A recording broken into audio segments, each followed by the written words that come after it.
Hello, hello, fiends, and welcome to another horrific edition of Casey's Creepy Creations. Tonight, we have a truly nauseating little nugget that I wrote and narrated, which I like to call The Keeper's Bond. As always, we caution that the above video is not suitable for children, and if you suffer from a weak heart, please watch at your own risk. The Keeper's Bond. Ian sat alone in his small, dingy apartment. The room was dimly lit, shadows stretching across the peeling wallpaper as he stared blankly at the rain-streaked window. The world outside bustled and roared, full of people seemingly connected to something greater, friends, family, ambitions, but not Ian. He had always been a loner, a drifter through life, feeling out of sync with the rhythm everyone else seemed born to understand. For years, an unshakable feeling haunted him, almost like an echo from a dream. It wasn't sadness or despair exactly. It was something deeper, a gnawing sense that he didn't belong, that he was misplaced. But these thoughts, like the friendships he tried to make, never stayed for long. They faded into the haze of an uneventful routine. Then one night, Ian lay down to sleep, letting the cold quiet of his room envelop him. When he woke again, his world had turned into something unrecognizable. Ian blinked, his heart dropping into his stomach. He was no longer in his apartment. The air around him was thick and humid, tinged with an otherworldly scent, like electricity in a storm. Walls of smooth, invisible glass boxed him in. Beyond them was an alien jungle, vivid pulsating colors that defied the spectrum of human sight. The leaves seemed to move, not swaying in the breeze, but crawling as if alive. Panic set in like a wave. His fist pounded against the barrier, his cries echoing back to him. Soon something even stranger caught his eye. A group of grotesque figures, towering and alien, loomed on the other side of the enclosure.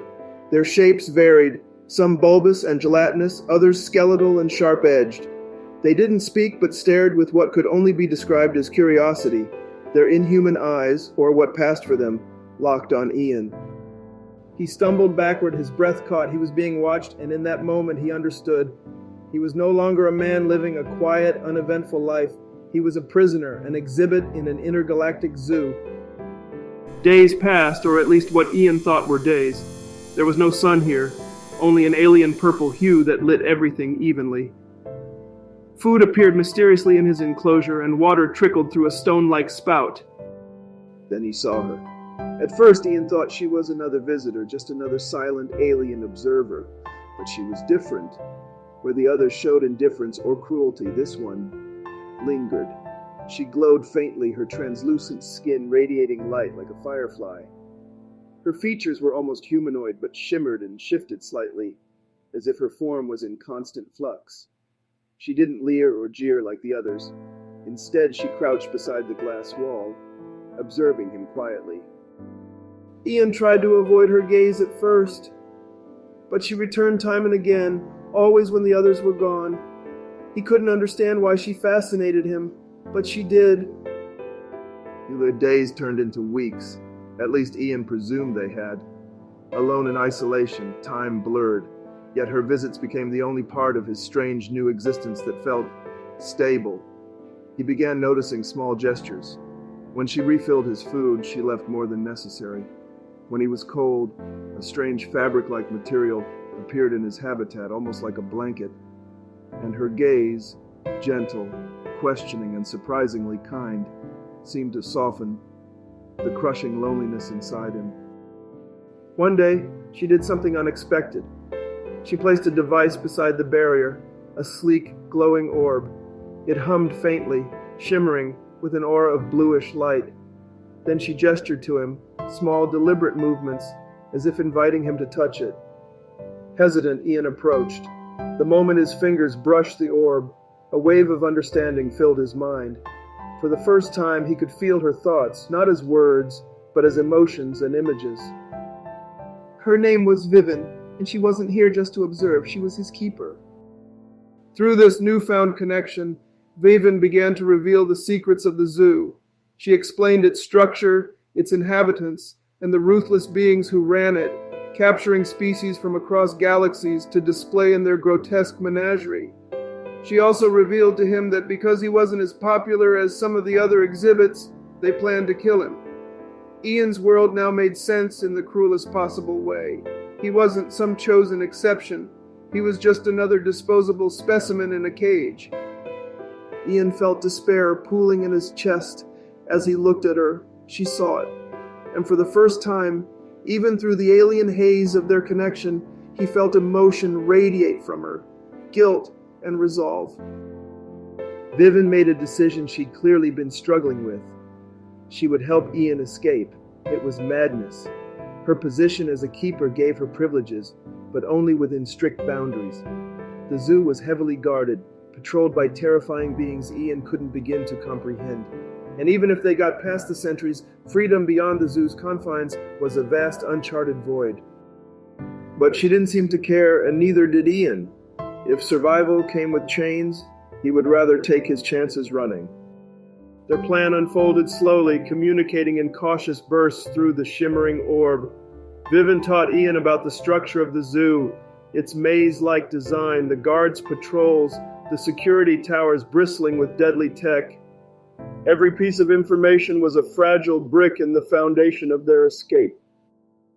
At times, Ian's fear mixed with uncertainty. Why would she risk this for him, a human stranger from a distant world? Did she pity him? Or was she driven by something greater, something even she didn't fully understand?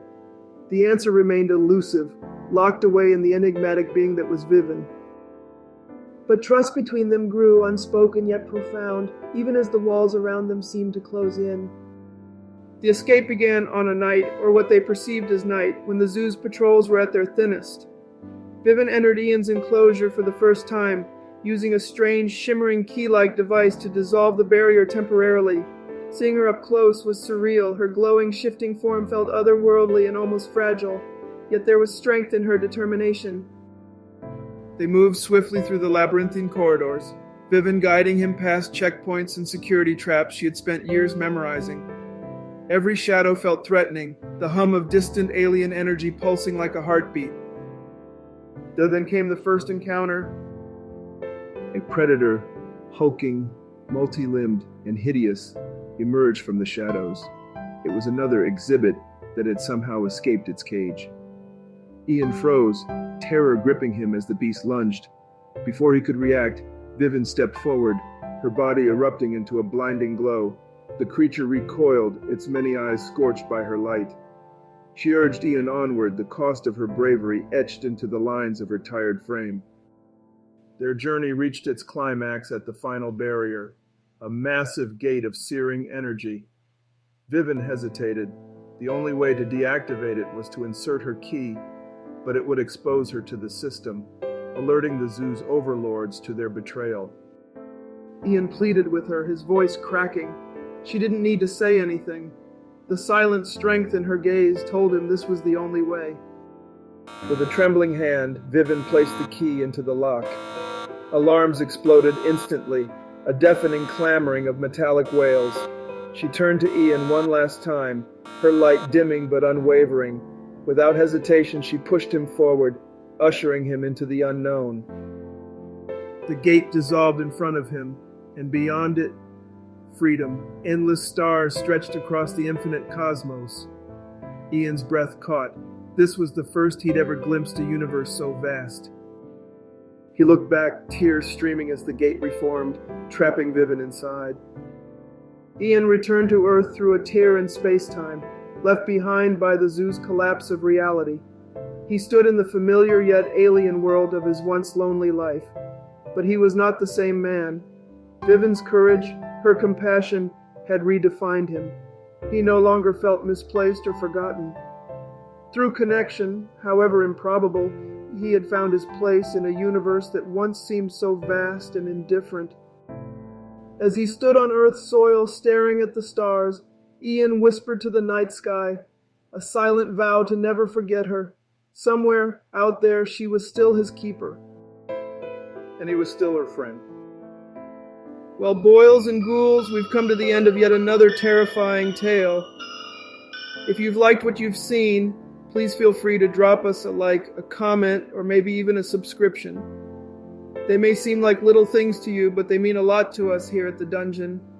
If you liked the video and would like to find out how it was made, click the link in the description below. I am affiliated with Fleeky AI and will receive commission if you decide to make a purchase. They also have a free plan as well if you would like to try it out. And by the way, if you like what we've got for you here, then maybe you might want to check out these other YouTubers, Overlord DVD, Thetazord, Osaka-chan Doll, and Stark of Iron. Links in description. They're to die for. Thanks and unpleasant dreams until we meet again.